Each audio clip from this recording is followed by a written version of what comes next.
Hello student, कैसे हो आप सब। तो स्टूडेंट, आज हम बात करने चल रहे हैं, एक बहुत ही इंटरेस्टिंग चैप्टर है the living world. The living world हम इसमें एनसीईआरटी में ये देखेंगे कि मेन पॉइंट क्या है। एनसीईआरटी में कहां से क्वेश्चन बन सकता है, कहां से क्वेश्चन पूछा गया है, हम इसको मेंशन करेंगे और इसको इसके बारे में थोड़ा सा जानेंगे कि क्या होता है लिविंग वर्ल्ड, क्या होता है लिविंग के यूनिक फीचर क्या होते हैं। इन सब के बारे में हम डिटेल्स में जानने की कोशिश करेंगे। तो चलो, तो टाइम को वेस्ट नहीं करेंगे, स्टार्ट करते हैं हम अपने चैप्टर को। तो सुनो, देखो, पहली हेडिंग है, इस पैराग्राफ में कुछ नहीं है आपके, इसको कट कर दो, इसका कोई मतलब नहीं। तो हम बात, व्हाट इज लिविंग, लिविंग क्या होता है, पहले तो ये जान लेते हैं। देखो, लिविंग के फीचर क्या है, यूनिक फीचर क्या है, यूनिक फीचर क्या है लिविंग के, हम ये जानेंगे। तो देखो, ग्रोथ, रिप्रोडक्शन,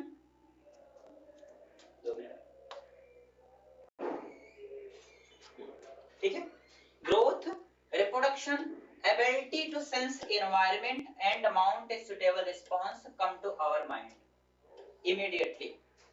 कौन कौन, ग्रोथ हो गया, रिप्रोडक्शन हो गया, अपने एनवायरमेंट को सेंस करना और उसके प्रति रिस्पॉन्स करना, या फिर ऐसे बोल सकते हो कि कॉन्शियसनेस, क्या बोल सकते हो, कॉन्शियसनेस। ये सब किसके फीचर है, यूनिक फीचर होते हैं लिविंग ऑर्गेनिज्म के। क्या बोला मैंने, ध्यान से सुनिए। ग्रोथ, लिविंग ऑर्गेनिज्म के फीचर, यूनिक फीचर क्या होते हैं, ग्रोथ, रिप्रोडक्शन, ग्रोथ हो गया, रिप्रोडक्शन हो गया, ability to sense environment and mount a suitable response come to our mind, हमारे माइंड में उसके प्रति रिस्पांस शो करना, रिस्पांस करना, किसके प्रति, सेंस मतलब एनवायरनमेंट के प्रति, सेंस एनवायरनमेंट को सेंस करना और उसके प्रति रिस्पांस करना, ये किसका फीचर, या इसको कॉन्शियसनेस बोल सकते हो, क्या बोल सकते हो, कॉन्शियसनेस बोल सकते हो। कॉन्शियसनेस एक किसका फीचर है, यूनिक फीचर होता है लिविंग ऑर्गेनिज्म। किसका फीचर होता है, लिविंग ऑर्गेनिज्म का यूनिक फीचर होता है। तो उसके बाद one can add a few more feature, हम कुछ और फीचर्स को भी इसमें ऐड कर सकते हैं, जैसे मेटाबॉलिज्म हो गया, एबिलिटी टू सेल्फ रेप्लिकेट हो गया, सेल्फ ऑर्गेनाइज करना, इंटरेक्ट करना, इमरजेंस टू दिस लिस्ट, मतलब मेटाबॉलिज्म, सेल्फ रेप्लिकेट या इसको रिप्रोडक्शन बोल सकते हो, सेल्फ ऑर्गेनाइज करना, इंटरेक्ट करना भी इमरजेंस भी इस लिस्ट में आते हैं। क्लियर हुआ। अब सुनो क्या बोला मैंने, देखो कि यूनिक फीचर क्या होता है लिविंग ऑर्गेनिज्म का, ये सुन लो।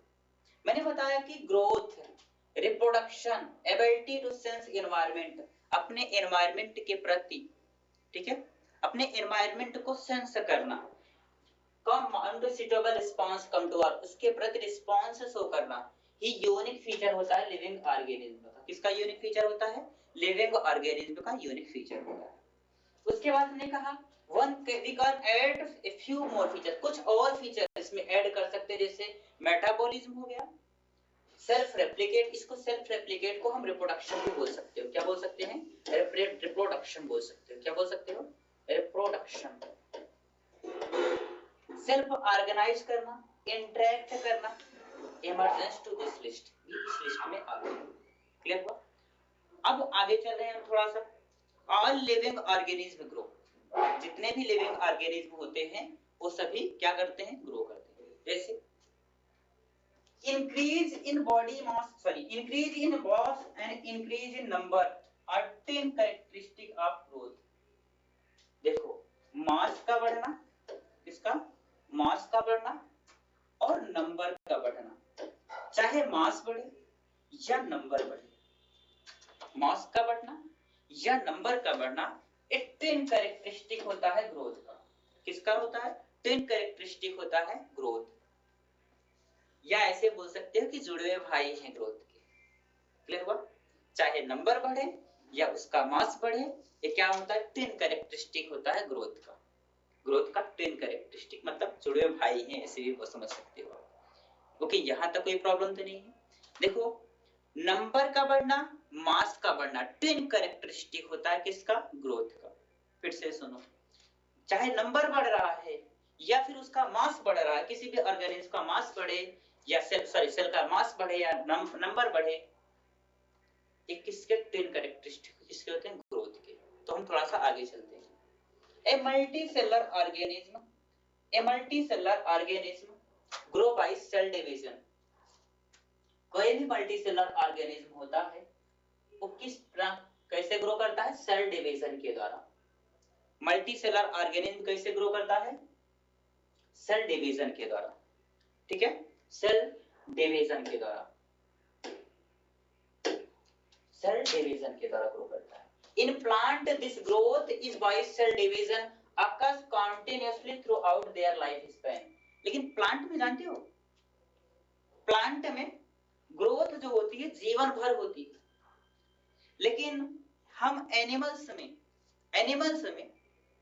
एक निश्चित समय के बाद बंद हो जाती है। ग्रोथ जो होती है एनिमल्स में एक निश्चित समय के बाद क्या हो जाती है? बंद हो जाती है। फिर सुनो, मल्टीसेलुलर ऑर्गेनिज्म में ग्रोथ किसके द्वारा हो रहा है? सेल डिवीजन के द्वारा हो रहा है। किसके द्वारा हो रहा है? सेल डिवीजन के द्वारा हो रहा है। अब इसकी बात करें कि प्लांट में ग्रोथ जो होता है सेल डिवीजन के द्वारा होता है continuously through out their life, उनके जीवन भर, मतलब पूरे जीवन काल में ग्रोथ होती रहती है।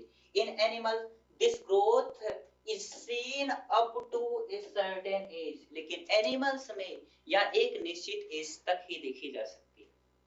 एक निश्चित एज तक ही जाती है। ठीक, मतलब एक निश्चित एज तक ही होती है क्या? ग्रोथ। उसके बाद cell division occur in certain tissue to replace lost cell. इसको छोड़ दो। यूनिसेलुलर ऑर्गेनिज्म ग्रो करते हैं सेल डिवीजन के द्वारा। किसके द्वारा? सेल डिवीजन के द्वारा। We can easily observe in vitro culture by simply counting the number of cells under the microscope। मतलब हम लैब में सेल के नंबर को काउंट करके, अगर हम लैब की बात करें, लेबोरेटरी की बात करें, तो हम सेल डिवीजन को ग्रोथ को सेल के नंबर को काउंट करके देख सकते हैं। In majority of higher plant and animals, ज्यादातर हायर प्लांट्स और एनिमल्स में, कहां की किसकी बात कर रहा है? ध्यान देना, हायर प्लांट्स एंड एनिमल्स की बात कर रहा है। हायर प्लांट्स एंड एनिमल्स की बात कर रहा है। हायर प्लांट्स और एनिमल्स में, हायर प्लांट्स और एनिमल्स में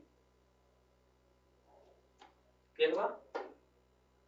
हायर प्लांट्स और एनिमल्स में growth and reproduction are mutually exclusive event। Higher plants जो होते हैं और एनिमल्स होते हैं, ग्रोथ और रिप्रोडक्शन दो अलग अलग घटना होती है। फिर से सुनो, हायर प्लांट्स में और एनिमल्स में ग्रोथ और रिप्रोडक्शन क्या होती है? दो अलग अलग घटना होती है। एक्सक्लूसिव इवेंट, इस चीज को स्टूडेंट ध्यान देना, क्या होता है? म्यूचुअली एक्सक्लूसिव इवेंट कहां पर होती है? ग्रोथ और रिप्रोडक्शन हायर प्लांट में। उसके बाद कह रहे हैं इंक्रीज, मतलब one must remember that increase in body mass as a criterion for considered growth।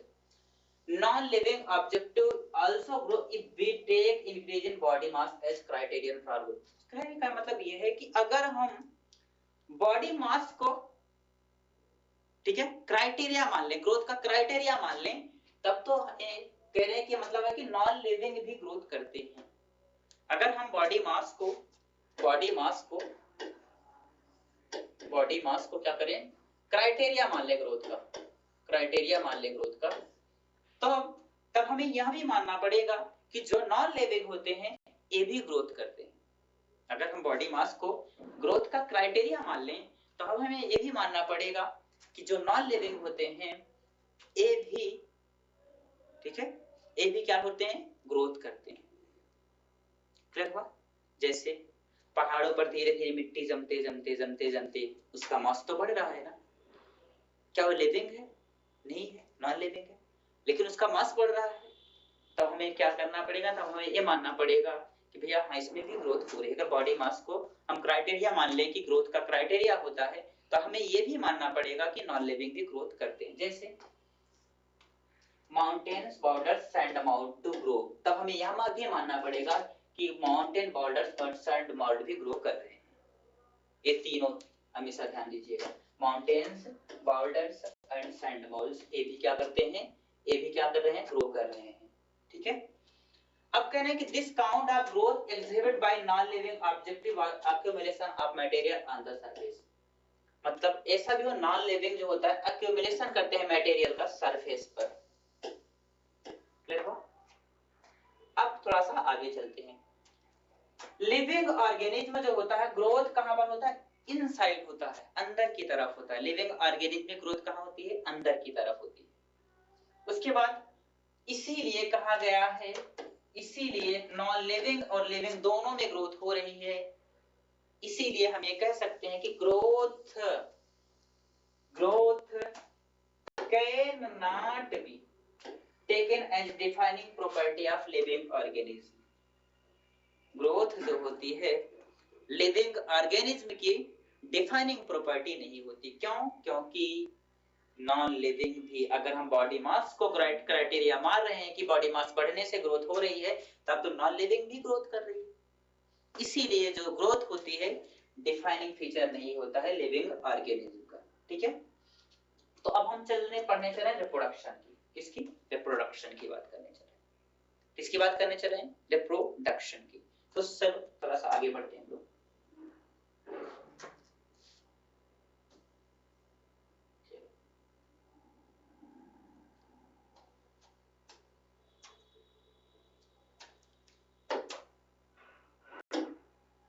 ध्यान से समझते चलना, ठीक है। Reproduction is a characteristic of living. कह रहे हैं कि क्या रिप्रोडक्शन, चलो हमें जान लेते हैं कि रिप्रोडक्शन क्या यूनिक फीचर होता है लिविंग ऑर्गेनिज्म का। तो चलो, इन मल्टीसेलुलर ऑर्गेनिज्म में reproduction refers to production of progeny passing feature more और less similar to this parent. एक कहीं ना कहीं इनडायरेक्टली किसकी बात कर रहा है, सेक्सुअल की बात कर रहा है। किसकी बात कर रहा है? सेक्सुअल रिप्रोडक्शन की बात कर रहा है। Invariably and implicitly we refer to sexual reproduction में। भैया एक बात बताओ कि हमें वेरिएशन कहां पर देखने को मिलता है? वेरिएशन कहां पर देखने को मिलता है? वेरिएशन कहां पर देखने को मिलता है? सेक्सुअल रिप्रोडक्शन में। कहां पर देखने को मिलता है? सेक्सुअल रिप्रोडक्शन में। और इम्प्लिसिटी भी सेक्सुअल रिप्रोडक्शन में ही देखने को मिलती है। तो कह रहे हैं कि रिप्रोडक्शन का मतलब क्या होता है कि हम अपने ही जैसे, लेकिन एकदम कॉपी नहीं, हम अपने माता पिता की एकदम कॉपी नहीं होते, कुछ उनसे मिलते जुलते हैं, कुछ ना कुछ तो वेरिएशन है। तो मतलब हम सेक्सुअल रिप्रोडक्शन के प्रोडक्ट हैं। हमारे अंदर कौन सा रिप्रोडक्शन हो रहा है? सेक्सुअल रिप्रोडक्शन होता है। तो अभी हम रिप्रोडक्शन को आगे 12th की एनसीईआरटी में पढ़ेंगे। क्लियर हुआ? सेक्सुअल रिप्रोडक्शन को हम डिटेल्स में यहाँ पर वहां पर जानेंगे। तो मतलब आप यहाँ पर इतना जान सकते हो, आप यहाँ पर इतना जानो कि जो वेरिएशन होता है, वेरिएशन हमें कहां पर देखने को मिलता है? सेक्सुअल रिप्रोडक्शन में। इम्प्लिसिटी हमें देखने को कहां पर मिलती है? सेक्सुअल रिप्रोडक्शन में। क्लियर हुआ? देखो, organism reproduce by asexual means, बहुत सारे ऑर्गेनिज्म जो है एसेक्सुअल रिप्रोडक्शन भी शो करते हैं। जैसे fungi multiply and spread easily due to millions of asexual spores they produce. Fungi easily spread कर सकती है, बहुत तेजी से फैलती है, बहुत तेजी से अपने नंबर को ग्रो कराती है, क्योंकि इसमें मिलियंस स्पोर बनते हैं। मतलब एसेक्सुअल रिप्रोडक्शन की बात कर रहा है किसमें? फंजाई में। फंजाई में किस तरह के रिप्रोडक्शन की बात कर रहा है? एसेक्सुअल रिप्रोडक्शन की बात कर रहा है। उसके बाद क्या है? लोअर ऑर्गेनिज्म में, लोअर ऑर्गेनिज्म जैसे ईस्ट और हाइड्रा, ध्यान देना, ईस्ट और हाइड्रा वी ऑब्जर्व बर्डिंग, हमें बर्डिंग देखने को मिलती है। ये भी एक प्रकार का एसेक्सुअल रिप्रोडक्शन ही है। क्या है? एसेक्सुअल रिप्रोडक्शन ही है। क्वेश्चन ऐसे आता है कि ईस्ट और हाइड्रा में, सॉरी ऐसे भी मान सकते हो कि बर्डिंग कहां पर होती है? बर्डिंग कहां पर होती है? तो बर्डिंग स्टूडेंट कहां पर होती है? बर्डिंग होती है ईस्ट में। बर्डिंग कहां होती है? ईस्ट में और हाइड्रा में। कहां पर होती है? ईस्ट में बर्डिंग होती है और हाइड्रा में। बर्डिंग कहां पर हो रही है? ईस्ट में और हाइड्रा में बर्डिंग हो रही है। यहां तक कोई प्रॉब्लम तो नहीं है। तो चलो हम आगे चलते हैं थोड़ा सा। इन प्लेन एरिया या फ्लैट वर्म, प्लेन एरिया बोले तो फ्लैट वर्म में वी ऑब्जर्व टू रीजनरेशन। ध्यान देना, ट्रू रीजनरेशन कहां पर पाया जा रहा है? प्लेन एरिया में पाया जा रहा है या फ्लैट वर्म में पाया जा रहा है। ऐसे भी बोल सकते हो, प्लेन एरिया या फ्लैट वर्म में क्या पाया जाता है? ट्रू रीजनरेशन पाया जाता है। क्या पाया जाता है? ट्रू रीजनरेशन पाया जाता है। प्लेन एरिया या फ्लैट वर्म में क्या पाया जाता है? ट्रू रीजनरेशन पाया जाता है। अब fungi, filamentous, algae, protonema of mosses all easily multiply by fragmentation. कहां की किसकी बात कर रहा है? ध्यान देना स्टूडेंट, ध्यान देना, कंफ्यूज मत होना कभी। फंजाई में, फिलामेंटस एल्गी में, कहां पर?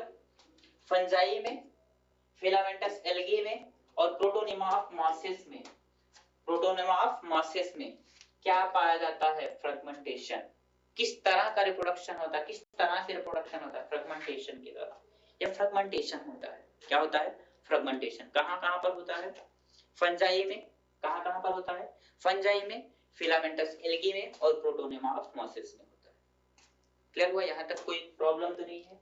अब देखो, हम यूनिसेलर ऑर्गेनिज्म की बात करें, जैसे बैक्टीरिया हो गया, यूनिसेलर एल्गी, अमीबा हो गया, reproduction is synonyms with growth. मतलब रिप्रोडक्शन जो होता है ग्रोथ का पर्यायवाची होता है, सिनोनिम्स होता है, मतलब पर्यायवाची होता है। रिप्रोडक्शन ग्रोथ का क्या होता है? पर्यायवाची होता है। रिप्रोडक्शन ग्रोथ का पर्यायवाची कहां पर होता है?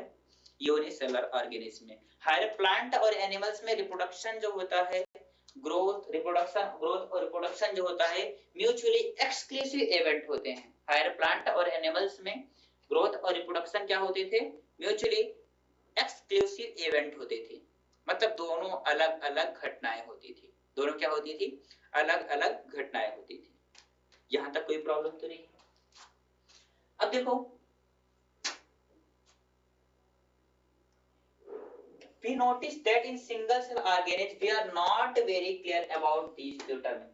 मतलब ग्रोथ और रिप्रोडक्शन को हम अच्छे से, ठीक है, क्लियर नहीं कर सकते हैं। कहां पर? Unicellular organism. यूनिसेलर ऑर्गेनिज्म में ग्रोथ और रिप्रोडक्शन को हम अच्छे से क्लियर नहीं कर सकते। क्लियर हुआ? अब थोड़ा सा आगे चलो, देखो, there are many organisms we do not reproduce। बहुत सारे ऑर्गेनिज्म ऐसे होते हैं जो रिप्रोड्यूस नहीं करते हैं। अगर रिप्रोड्यूस नहीं कर रहे हैं तो हम, अगर बहुत सारे ऑर्गेनिज्म ऐसे हैं इस धरती पर, इस अर्थ पर, जो रिप्रोड्यूस नहीं कर रहे हैं, तो हम रिप्रोडक्शन के यूनिक फीचर क्यों माने? हम रिप्रोडक्शन के यूनिक फीचर क्यों माने? तो कह रहे हैं कौन कौन? म्यूल्स हो गया, स्टेराइल वर्कर भी हो गया, इनफर्टाइल ह्यूमन कपल हो गया। Hence reproduction also cannot include defining property of living organism। इसीलिए, ठीक है, इसीलिए हम, ठीक है, किसको? रिप्रोडक्शन को भी यूनिक फीचर नहीं मानेंगे। रिप्रोडक्शन को भी हम यूनिक फीचर नहीं मानेंगे। क्लियर हुआ? यहां तक कोई प्रॉब्लम तो नहीं है? यहां तक कोई प्रॉब्लम तो नहीं है? तो चलो, another characteristic of life is metabolism. चलो, मेटाबॉलिज्म क्या होता है?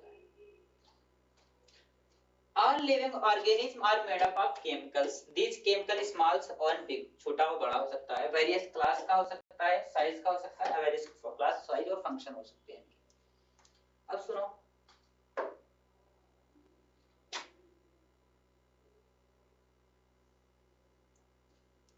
चाहे वो मल्टीसेलर ऑर्गेनिज्म हो या फिर क्या हो, यूनिसेलर ऑर्गेनिज्म हो, वेरियस क्लास, साइज और फंक्शन हो सकता है उसका, चाहे वो मल्टीसेलर ऑर्गेनिज्म हो या फिर यूनिसेलर ऑर्गेनिज्म। क्लियर हो? तो देखो, पहले तो ये जान लो कि मेटाबॉलिज्म होता कहां कहां पर, ठीक है। जैसे मेटाबॉलिज्म होता कहां कहां पर, ध्यान देना, ऑल प्लांट्स में, एनिमल्स में, फंजाई में और माइक्रोब्स में। फिर से देखो, ऑल प्लांट्स, एनिमल्स, माइक्रोब्स और फंजाई में। जितने प्लांट हैं, जितने सारे प्लांट हैं जितने सारे एनिमल्स हैं, जितने फंजाई हैं और जितने भी माइक्रोब्स हैं, उन सभी में क्या होता है, मेटाबॉलिज्म होता है। Sum total of all the chemical reactions occurring in our body is metabolism. जितनी सारी केमिकल रिएक्शंस हमारी बॉडी में हो रही हैं, ये क्या है, metabolism. No non living object exhibit metabolism. कोई भी नॉन लिविंग ऑब्जेक्ट जो होता है, कोई भी नॉन लिविंग ऑब्जेक्ट जो होता है, ये मेटाबॉलिज्म शो नहीं करता है। मतलब कोई भी नॉन लिविंग ऑब्जेक्ट में, किसी भी नॉन लिविंग ऑब्जेक्ट में मेटाबॉलिज्म नहीं होगा, किसी भी नॉन लिविंग ऑब्जेक्ट में मेटाबॉलिज्म नहीं होगा। इस चीज को आप ध्यान देना है, आपको ध्यान देना है। क्लियर हुआ? अब सुनो, metabolism reaction can be demonstrated outside the body in cell free system. Metabolic reaction को हम डेमोंस्ट्रेट कर सकते हैं आउटसाइड द बॉडी, बॉडी के बाहर सेल फ्री सिस्टम में। सेल फ्री सिस्टम में बॉडी के बाहर मेटाबॉलिज्म को हम डेमोंस्ट्रेट कर सकते हैं। उसके बाद हाँ, चलो इसमें कुछ नहीं। अब चलो, cellular organization of the body is the defining feature of life form. और जो सेलुलर ऑर्गेनाइजेशन होता है बॉडी का, ये भी डिफाइनिंग फीचर होता है किसका, लिविंग ऑर्गेनिज्म का या लाइफ फॉर्म। सेलुलर ऑर्गेनाइजेशन जो होता है लिविंग का, ये भी डिफाइनिंग फीचर होता है। तो चलो ये बात पहले बोल दो, मैं पहले बता दूं क्या क्या हम लोगों ने पढ़ा है, पहले ही तो जान लेते हैं। तो थोड़ा सा और एक चीज देख लो, मोस्ट ऑब्वियस और टेक्निकली कॉम्प्लिकेटेड फीचर जो होता है लिविंग ऑर्गेनिज्म का, ability to sense their surrounding environment and response to these environment stimuli which could be physical, chemical और biological। मतलब ऑब्वियस और कॉम्प्लिकेटेड फीचर जो होता है लिविंग ऑर्गेनिज्म का, अपने एनवायरनमेंट को सेंस करना और उसके प्रति रिस्पांस शो करना, एक कॉम्प्लिकेटेड फीचर होता है लिविंग ऑर्गेनिज्म का। मतलब अपने एनवायरनमेंट में, अपने एनवायरनमेंट के प्रति सेंस, अपने एनवायरनमेंट को महसूस करना और उसके प्रति रिस्पांस शो करना, उसके प्रति रिस्पांस शो करना किसका फीचर होता है, लिविंग ऑर्गेनिज्म का फीचर होता है। मोस्ट कॉम्प्लिकेटेड फीचर होता है किसका, लिविंग ऑर्गेनिज्म का। क्या बोला मैंने, फिर से सुनो। मोस्ट ऑब्वियस और कॉम्प्लिकेटेड फीचर क्या होता है कि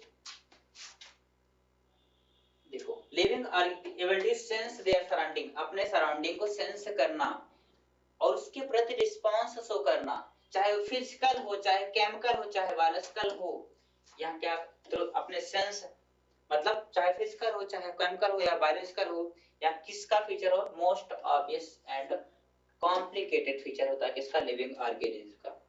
हम करें कि वे सेंस आवर एनवायरनमेंट थ्रू, हम अपने एनवायरनमेंट को सेंस करते हैं सेंस ऑर्गन के द्वारा।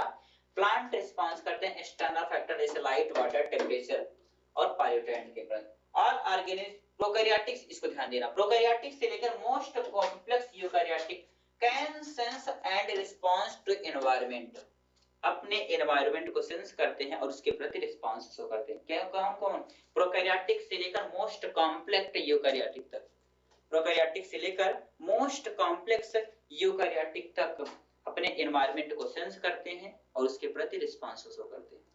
क्लियर हुआ? फोटो पीरियड इफेक्ट करता है रिप्रोडक्शन इन सीजनल ब्रीडर में, जैसे प्लांट और एनिमल्स में। All organism handle chemical entering their body.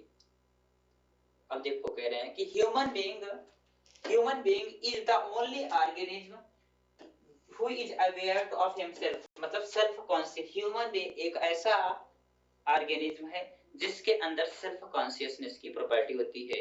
मतलब एक कह सकते हैं कि सेल्फ कॉन्शियसनेस डिफाइनिंग प्रॉपर्टी होती है लिविंग ऑर्गेनिज्म की। तो सुनो, कौन कौन नहीं होती थी, कौन कौन लिविंग ऑर्गेनिज्म की डिफाइनिंग प्रॉपर्टी नहीं होती, पहले तो ये बता दो।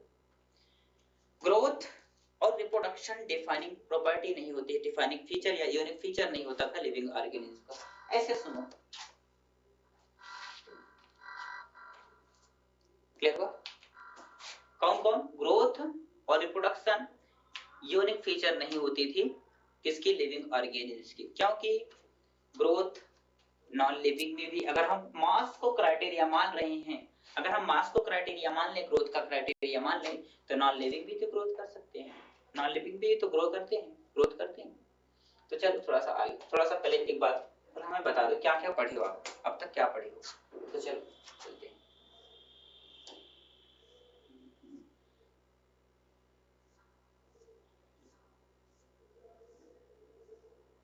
स्टूडेंट जल्दबाजी बिल्कुल नहीं करनी है, आराम से पढ़ना है और एक एक चीजों की जितनी भी इंपॉर्टेंट चीजें हैं आपको आराम से देखते हुए आराम से अंडरलाइन करते चलना है।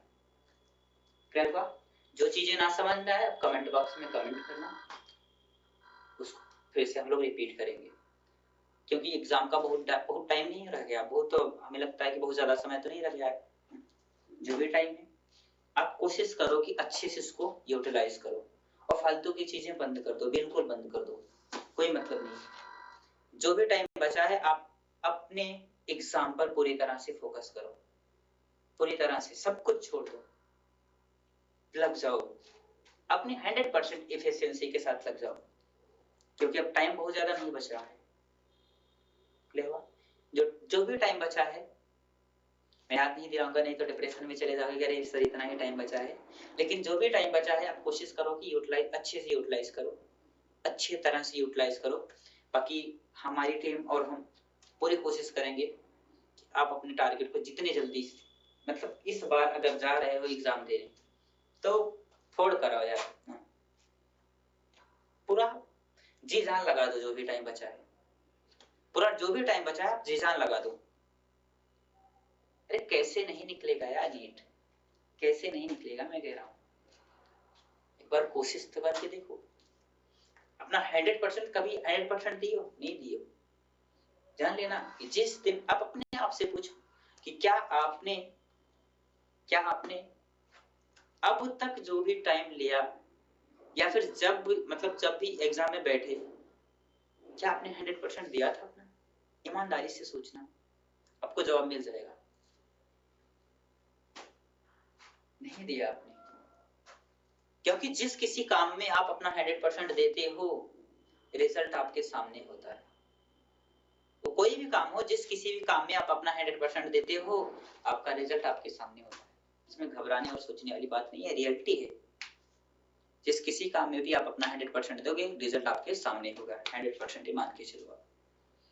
तो इसीलिए मैं सबसे कहना चाहूंगा, जितने लोग मुझे देख रहे हैं, जितने लोग मुझे सुन रहे हैं, बस जी जान लगा दो यार, समझ रहे हो, जी जान लगा दो, कैसे नहीं निकलेगा, बोलो कैसे नहीं निकलेगा। और ये बात 100% की, आप ईमानदारी से अपने दिल पर हाथ रख के बोलना, अपने आप से पूछना कि क्या आपने अब तक 100% दिया था? नहीं दिया। और जो हमारे फ्रेशर स्टूडेंट हैं उनके लिए तो शब्द कम पड़ जाएंगे, क्या बोलूं ना, बस इतना कहेंगे कि कोशिश करो कि अगर पहली बार बैठ रहे हो एग्जाम में, पहली बार नीट के एग्जाम में बैठ रहे हो तो आर या पार, ठीक है, लग जाओ यार, जो भी टाइम बचा है पूरी ईमानदारी के साथ लग जाओ, कैसे नहीं होगा मैं कहता हूँ, कैसे नहीं। चलो आगे चलते हैं।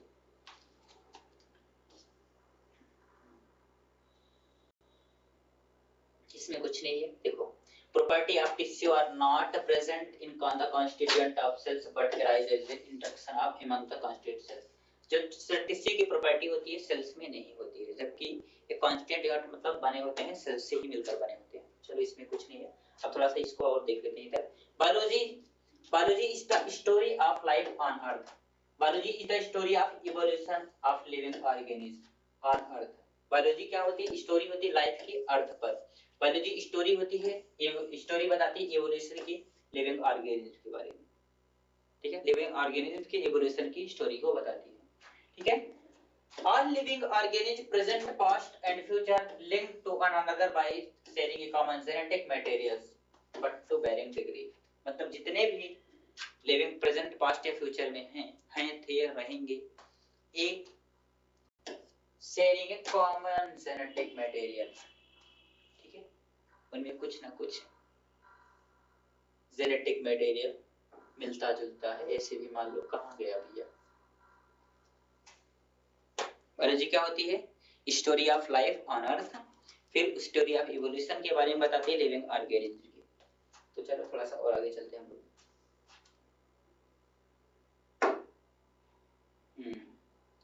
अब देखो, नहीं दिख रहा है, अब दिख रहा है ना, अब दिख रहा है, नहीं तो बाद में डिप्रेशन में चले जाओ। दिख रहा है ना? चलो ठीक है, कोई नहीं। Diversity in the living world.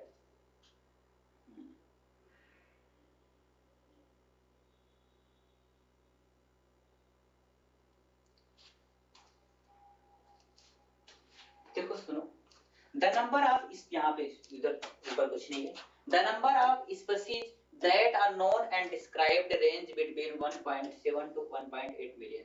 This is refer to biodiversity.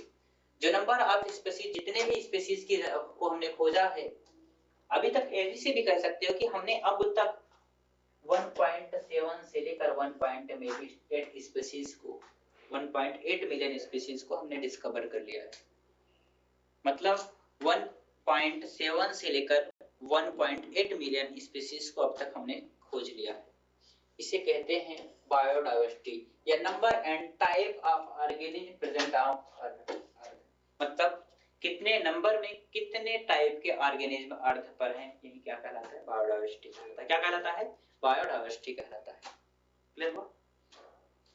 सुनो थोड़ा सा और आगे आते हैं। हाँ, millions of plant and animals in the world, known the plant and animals in our by their common। अपने एरिया में प्लांट, किसी भी प्लांट या एनिमल्स को उसके लोकल नेम से जानते हैं, लेकिन लोकल नेम जो होता है वेरी करता है place to place within a country, अलग अलग होता है, वेरी करता है place to place within a country.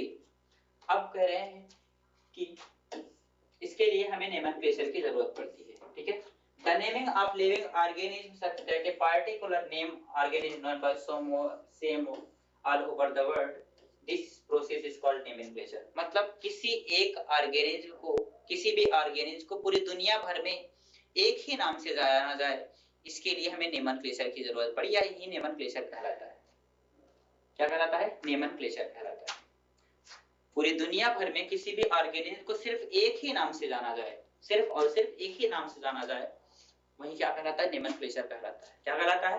Nomenclature कहलाता है। और अब इसमें नोमेनक्लेचर और naming is only possible when organism is correctly describe correctly and what organism the name is attached to, यही कहलाता है दिस इज आइडेंटिफिकेशन।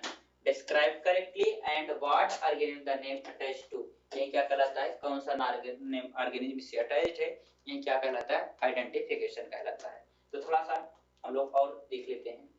देखो, इफ फॉर प्लांट, प्लांट के लिए scientific name are based on agreed principle and criteria. जो scientific name होता है ये बेस्ड होता है किस पे? एग्रीड प्रिंसिपल पर और क्राइटेरिया पर। एग्रीड प्रिंसिपल और क्राइटेरिया पर डिपेंड होता है। जैसे international code for botanical nomenclature ICBN, plant के लिए क्या होता है? आईसीबीएन, ध्यान देना, प्लांट के लिए क्या होता है? ICBN, ICBN international code for botanical nomenclature. और एनिमल के लिए क्या होता है? एनिमल के लिए क्या होता है? ICZN, ICZN. प्लांट के लिए क्या होता है? ध्यान दो, international code for botanical nomenclature ICBN और international code of zoological nomenclature. देखो स्टूडेंट, फॉर में कंफ्यूज मत होना। प्लांट के लिए क्या है? इंटरनेशनल कोड फॉर, इस चीज को ध्यान देना, कोड फॉर बॉटेनिकल नोमेनक्लेचर। एक इसके लिए है, प्लांट के लिए zoological international code of zoology. यहाँ पे फॉर है, बॉटेनिकल में फॉर है, और यहाँ पे ऑफ है, ऑफ जूलॉजिकल नोमेनक्लेचर। एक इसके लिए है, एनिमल्स के लिए है।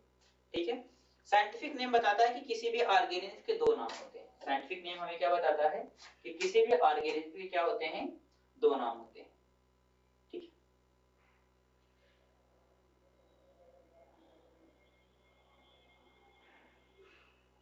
सॉरी क्या कहना था, मैं क्या बोल गया? ठीक है, तो चलो देखो क्या क्या कह रहे हैं। Scientific name ensure that each organism has only one. Scientific name बताता है कि किसी भी ऑर्गेनिज्म का सिर्फ और सिर्फ क्या होगा? एक ही नाम होगा। पूरी दुनिया भर में उसी नाम से जाना जाएगा, पूरी दुनिया भर में उसी नाम से जाना जाएगा। ठीक है, अब देखो, biologists follow universally accepted principle provide scientific name to known organism। Each name has two component, प्रत्येक नाम के दो कंपोनेंट होते हैं, मतलब साइंटिफिक नेम के टू कंपोनेंट्स होते हैं। कितने कंपोनेंट्स होते हैं? टू कंपोनेंट्स होते हैं, ठीक है। The generic name and specific epithets, the system of providing a name of with two component is called binomial nomenclature. किसी भी ऑर्गेनिज्म का, ठीक है, system providing a name with, किसी नेम में दो कंपोनेंट, किसी नेम के दो कंपोनेंट होना क्या कहलाता है? Binomial nomenclature. This naming system given by Carolus Linnaeus, मतलब बायनोमियल नोमेनक्लेचर को किसने दिया था? कैरोलस लिनियस ने दिया था। जो बायनोमियल नोमेनक्लेचर है किसने दिया था? कैरोलस लिनियस ने दिया था। किसने दिया था? कैरोलस लिनियस ने दिया था। अब two word forward was found, जैसे मैंगो को मान लो, आप किसको ले लो? मैंगो को मान लो, ठीक है।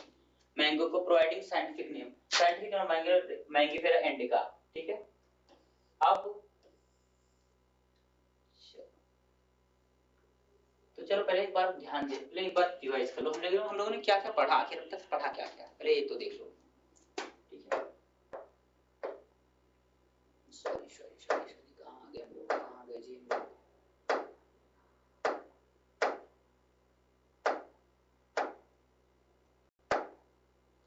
हाँ ठीक है, क्या क्या पढ़ा हम लोगों ने, पहले ये तो जान लो, ठीक है। क्या लिविंग क्या होता है? Growth, reproduction, ability to sense environment, come to मतलब mount suitable response, come to our mind, unique feature होता है। मतलब ग्रोथ हो गया, रिप्रोडक्शन हो गया, सेंस एनवायरनमेंट को सेंस करना और उसके प्रति रिस्पांस शो करना, किसका यूनिक फीचर हो? लिविंग ऑर्गेनिज्म का। कुछ और भी फीचर होते हैं, ऐड करते हैं, जैसे कुछ और भी फीचर को ऐड किया गया, जैसे metabolism, ability to self replicate, इसको हम क्या बोल सकते हैं? इसको हम रिप्रोडक्शन भी बोल सकते हैं। सेल्फ ऑर्गेनाइजेशन और ये इंटैक्ट करना, ये भी किसमें आते हैं? लिविंग ऑर्गेनिज्म के फीचर हैं। किसके फीचर हैं? लिविंग ऑर्गेनिज्म के ही फीचर होते हैं। कह रहे हैं कि उसके बाद बताया मैंने कि इंक्रीज इन मास, मास का बढ़ना या नंबर का बढ़ना ट्विन कैरेक्टरिस्टिक होता है ग्रोथ का। कोई भी लिविंग, कोई भी मल्टीसेलुलर ऑर्गेनिज्म सेल डिवीजन के द्वारा ग्रो करता है। किसके द्वारा ग्रो करता है? सेल डिवीजन के द्वारा ग्रो करता है। इस टॉपिक में हमने इस पेज में यही पढ़ा था। उसके बाद हमने क्या बताया? उसके बाद हमने क्या पढ़ा था? बोलो, इधर ध्यान दो यार, कहां भटक जाते हो, इधर ध्यान दो। हाँ क्या बोला हमने? प्लांट में होता है, ठीक है, प्लांट में जो ग्रोथ होती है जीवन भर होती है, लेकिन एनिमल में एक निश्चित समय के बाद ये रुक जाती है। एनिमल में निश्चित समय के बाद क्या होता है? रुक जाती है, ठीक है। यूनिसेलुलर ऑर्गेनिज्म ग्रो करते हैं सेल डिवीजन के द्वारा, इसे ऑब्जर्व करते हैं, कोई नहीं, ठीक है। अगर हम increase in body mass as a criterion for growth, non living भी ग्रो करते हैं। या if we take increase in body mass criterion for, मतलब अगर हम बॉडी मास को क्राइटेरिया माने ग्रोथ का, तो नॉन लिविंग भी ग्रोथ करते हैं। ये हमने पढ़ा था। क्यों? क्योंकि माउंटेन्स, बोल्डर्स, सैंड माउंट भी ग्रो करते हैं।